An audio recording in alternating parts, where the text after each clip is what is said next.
c'est une école malienne, mais c'est une école internationale en même temps. Donc internationale, il y a un conseil d'administration.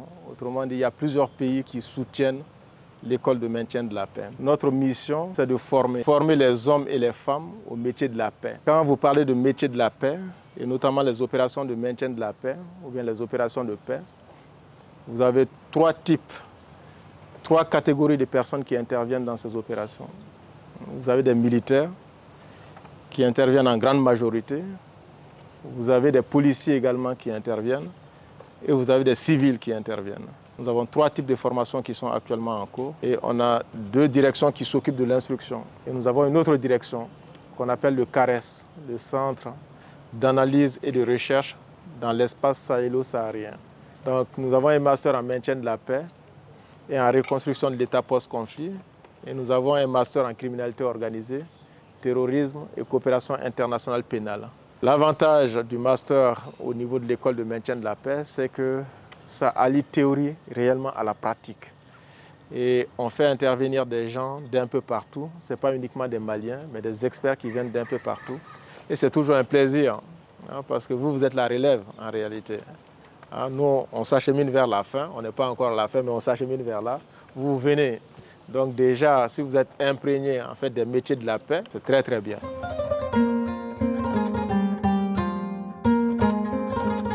Cette visite, elle s'inscrit dans le cadre de l'éducation au développement durable déjà, et notamment l'éducation à la paix. Donc une valeur qu'il faut inculquer chez nos élèves, qui est très très centrale, fondamentale dans les aspects de citoyenneté. Donc ce matin, nous avons été accueillis par le directeur général de l'école de maintien de la paix, Alioune Blondenbey, avec un grand honneur, avec une fanfare, avec toute la solennité que ça comporte. Et nous en sommes très très fiers et très très ravis. Donc c'est un grand honneur, vraiment une grande fierté. Moi j'aurais bien voulu vivre ça étant à l'école plus jeune. Et voilà, je pense que nos enfants ont la chance d'être là ce matin. La paix n'est pas un mot. C'est un souffle. Elle vient quand les voix se taisent pour mieux s'écouter. Elle commence dans le silence des regards, dans la force douce d'un pardon. Elle vit là où l'amour parle plus fort que la colère. Nous sommes les enfants d'un pays qui a connu les blessures. Mais nous refusons d'hériter de la haine. Nous avons choisi d'aimer, de construire, d'unir. Nous tendons la main là où d'autres ont levé le poing. La paix est notre rêve, mais aussi notre devoir. C'est la seule voie pour apprendre, créer, partager. Elle donne un avenir à nos jeux, une lumière à nos écoles, un souffle d'espoir à nos villages. Nous croyons que la paix n'a pas de frontières. Elle est une langue que tous les peuples peuvent parler. Un feu sacré à nourrir ensemble, chaque jour, par la justice, la vérité, la dignité. Nous ne sommes que des enfants, mais nous savons déjà, sans paix, il n'y a ni beauté, ni avenir.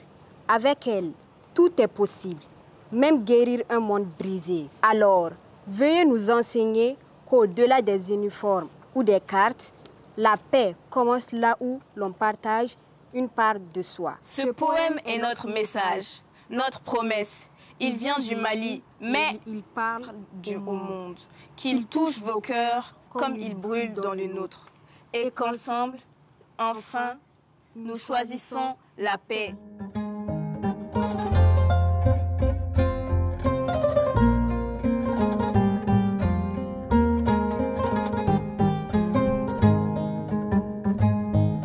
Est-ce qu'il y a eu des enfants qui ont déjà participé à une mission de la paix? Que fait exactement l'EMP pour aider à la paix dans le monde? Que tous les pays sont d'accord avec ce que fait l'ONU. Pourquoi il y a encore des conflits alors qu'on sait que c'est dangereux? Pour les missions de paix, généralement, ça ne concerne que les adultes. Bon, les enfants peuvent éventuellement contribuer à un certain niveau, mais tant qu'on n'a pas, à la limite 18 ans, on ne peut pas officiellement intégrer le travail dans une mission. L'EMP forme des acteurs impliqués dans ces conflits. L'EMP forme des responsables, des dirigeants à des différents niveaux de responsabilité. Donc, si toutefois vous arrivez à comprendre ce que c'est qu'un conflit, si vous arrivez à comprendre les conséquences qui peuvent éventuellement découler de ces conflits, là vous allez tout faire pour éviter les conflits. Comment faire en sorte que les impacts du terrorisme ne touchent pas nos enfants, que vous constituez le futur de l'humanité. Voilà. Donc nous allons faire notre part du travail en espérant que nous allons vous laisser un avenir très meilleur pour que vous ne puissiez pas rencontrer ce phénomène-là quand vous serez adulte. En tout cas, merci beaucoup pour votre visite et nous sommes très contents de vous recevoir dans cette salle-là. Merci. Certains avaient dit tout à l'heure qu'ils ne voudraient pas être militaires parce qu'ils avaient peut-être peur. Aujourd'hui, c'est démystifié avec vous là, en tenue civile, dans une salle, en train de réfléchir aux grandes stratégies, aux grands enjeux de la sécurité. Et ça vaut de l'or pour nous aujourd'hui. Merci et que Dieu vous accompagne dans votre noble tâche. Merci.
À vous, bâtisseurs de paix, nous sommes venus avec respect et candeur, portés par notre curiosité d'enfant et notre espoir d'un monde meilleur.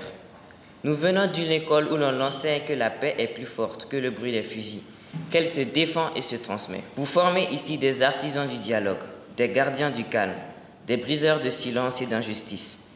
Ici, les mots sont des boucliers, les idées sont des ponts entre les peuples. Ici, l'être humain est la priorité. Votre mission est noble et grande. Elle résonne désormais aussi en nous. Monsieur le directeur, recevez notre gratitude sincère comme une promesse d'engagement futur, écrite par nos cœurs jeunes et fiers. Nous sommes les enfants d'aujourd'hui. Nous sommes les artisans de paix de demain. Nous sommes vos enfants. Notre organisation œuvre de façon transversale pour le développement social et économique du Mali, c'est-à-dire que le Mali soit en paix et que nous tous, les habitants du Mali, puissions vivre dans de belles conditions. Fermez les yeux un instant. Imaginez une cour d'école, sans dispute, sans harcèlement, sans bagarre.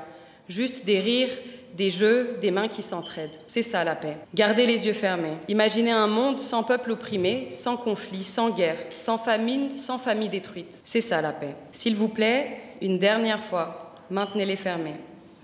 Imaginez le Mali sans conflit, sans guerre, sans terroristes, unis, construisant main dans la main son avenir, sans que personne n'ait peur ou faim, au rythme des éclats de rire de nos enfants, de la chaleur de nos terres, sur le noble chemin de nos ancêtres. C'est ça, la paix au Mali. Enfilez votre cape de citoyen tous les matins. Unissez-vous et construisez des projets. Soyez créatifs, vous êtes plein de talent et d'idées. Utilisez des formules magiques telles que « je suis désolé »,« je t'écoute »,« tiens » ou « merci ». Mesdemoiselles, jeunes hommes, mesdames, messieurs, je finirai par une citation du grand diplomate Alioune Blondin Bey, dont l'école de maintien de la paix porte fièrement le nom. Il l'a dite lors de son célèbre discours en Angola, en ce sens que la paix ne se limite pas à un discours tel que je suis en train de le faire, elle se manifeste dans les gestes, les choix et l'engagement fait au quotidien. Je cite « La paix n'est pas un mot, c'est un comportement.